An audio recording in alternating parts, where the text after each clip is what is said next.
Sin moratoria. Sin moratoria. De un 100 a un 70. El 70% se ha jubilado con moratoria, o sea, sin los aportes correspondientes, más allá de algunas explicaciones que hay. O sea, rompieron el sistema los que ayer, para muchos, siguen intentando romperlo, ¿no? En vez de decir, bueno, a ver, tenemos un problema, tenemos una complicación, busquemos la forma de resolverlo, porque estamos todos de acuerdo que las jubilaciones son una mierda. Sí, obviamente son una mierda, no son de ahora.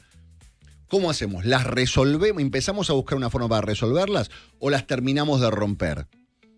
Muchos opinan que lo que pasó ayer es intentar volver a romper lo poco que se está solucionando o arreglando. Vamos a hablar con Jorge Colina, que es un economista especializado en previsión social. Jorge, gracias por estar con nosotros. ¿Cómo te va? Buenas tardes. ¿Qué tal, Horacio? ¿Cómo estás? Bien, muchas gracias por dedicarnos un rato de tu tiempo para conversar con nosotros. ¿Qué opinión tenés con respecto a la situación actual y la solución que intentaron imponer ayer? Estaba escuchando lo que decías. Ahí hay un número que es bastante ilustrativo.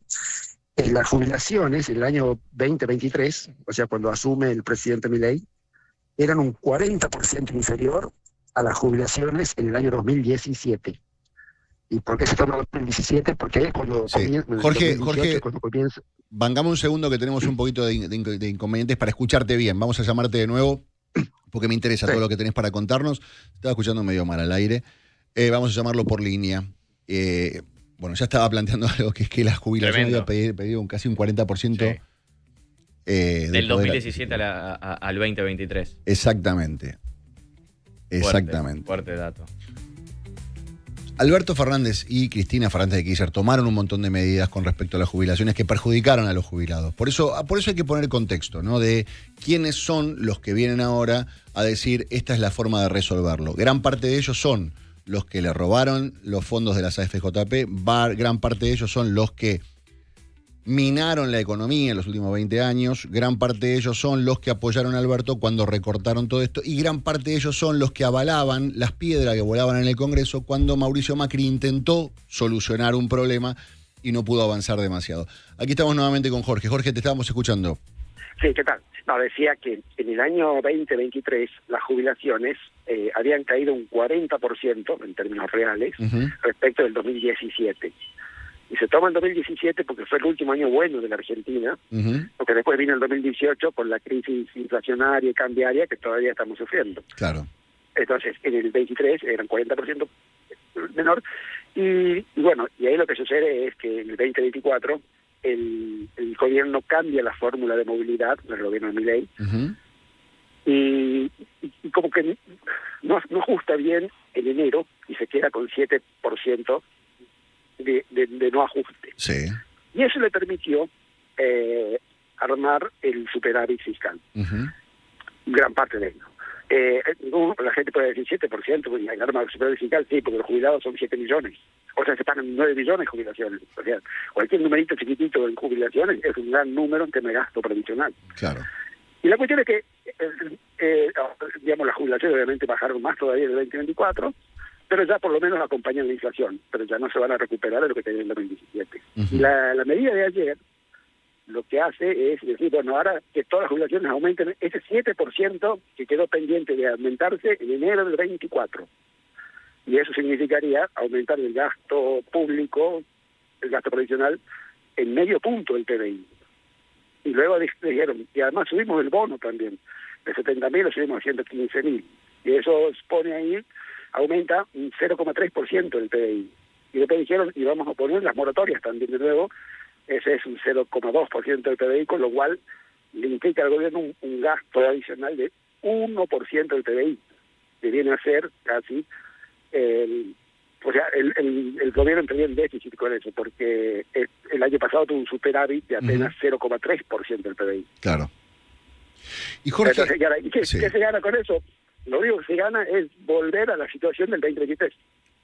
Claro, si es volver como si fuera el juego de la oca o el ludo, tenemos que empezar de nuevo todo el recorrido, todo este esfuerzo hecho se pierde y no se gana nada, porque probablemente si esto avanzara en el tiempo, esto generaría inflación, esto generaría un montón de problemas que se terminarían comiendo el poder adquisitivo de los jubilados. ¿Acá hay alguna forma de solucionarlo? Porque yo recién planteaba, ¿no? Hay varias opciones. Una que se me ocurre es que se junten para intentar resolver esta situación. Tenemos un problema, reconocer el origen del problema, reconocer la actualidad del problema y ver cómo salimos. Y la otra es meter un parche, desconociendo o volviendo a insistir con las fórmulas que ya fallaron, que es moratoria, aumento de jubilaciones sin justificar de dónde vienen los fondos.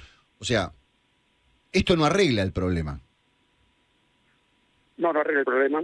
Y el problema, digamos, el gobierno también fue reacio a tratar de, por lo menos, causarlo en el sistema previsional. Y ahí pongo un ejemplo. Las moratorias las justifican, los que las quieren restablecer, el hecho de que en el sistema previsional hay que sumar 30 años de aportes para jubilarse. Uh-huh. Entonces, si uno tiene 29 años de aporte, un montón, no se jubila, porque le falta uno. Entonces ahí es donde dicen, bueno, pongamos la moratoria, y con la moratoria la persona pague ese año que le falta. Ahora, este ejemplo es chiquito, pero como la gran mayoría de la gente no tiene ningún aporte, entonces con las moratorias le hacen simular de que la gente hace los 30 años de aportes, pero es una simulación nada más. Claro. Por eso es que se jubilan sin aportes.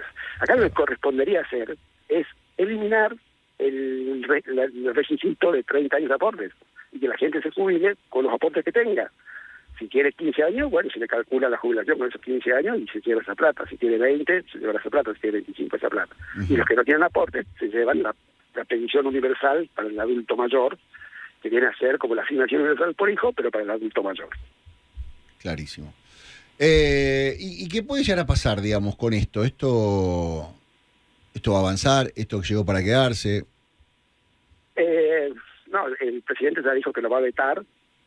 Y las dudas es qué pasaría si el Congreso, porque aparentemente tendría votos, más de 2/3 de los votos, como para voltear el veto. Uh-huh. Yo creo que eso no va a pasar, porque en definitiva lo que pasó ayer es un acto político de la oposición al presidente Milei, como diciéndole, bueno, el kirchnerismo no tanto, pero los otros sí, diciéndole que dialoguemos un poco, o sea, no tengamos todos los brazos rotos. Uh-huh. Entonces, si dialogan, yo creo que se cae ese 2/3 que necesita el Congreso para voltearle el veto. Uh-huh. Digamos, así que, bueno, esto es hacer futurología, pero yo creo que el veto se va a mantener. Bien. Pero me gustaría preguntarle a Jorge, ¿cuánto representa del PBI actualmente las jubilaciones y cuánto representaría con estos ajustes que se estarían dando, por lo menos de aquí en adelante? Las jubilaciones hoy representan 6% del PBI. 6%. Para que te dé una idea, es un número importante. En educación Argentina gasta 5% del PBI, o sea, se gasta más que en educación. Okay. Entonces es mucha plata. Entonces cuando uno dice, bueno, 7% del 6% del PBI hace medio punto del PBI. Claro. Por eso es que, y medio punto del PBI es un montón de dinero. O sea, entonces le comen un poquito menos de la mitad del superávit. Claro. El superávit primario. Pero sí, cuando uno se pone a ver el financiero, que es el que le interesa al ministro Cabuto, entra en déficit. Clarísimo. Gracias, Jorge. A ustedes. Hasta la próxima. Jorge Colina, economista y especialista en cuestiones previsionales, analizando, ¿no?, la situación. Por un lado, la herencia recibida, toda la situación de la jubilación y qué significa esta decisión que ha tomado ayer parte del Senado de avanzar con nueva moratoria, nuevos aumentos, aumento del bono, sin justificar el origen de esos fondos.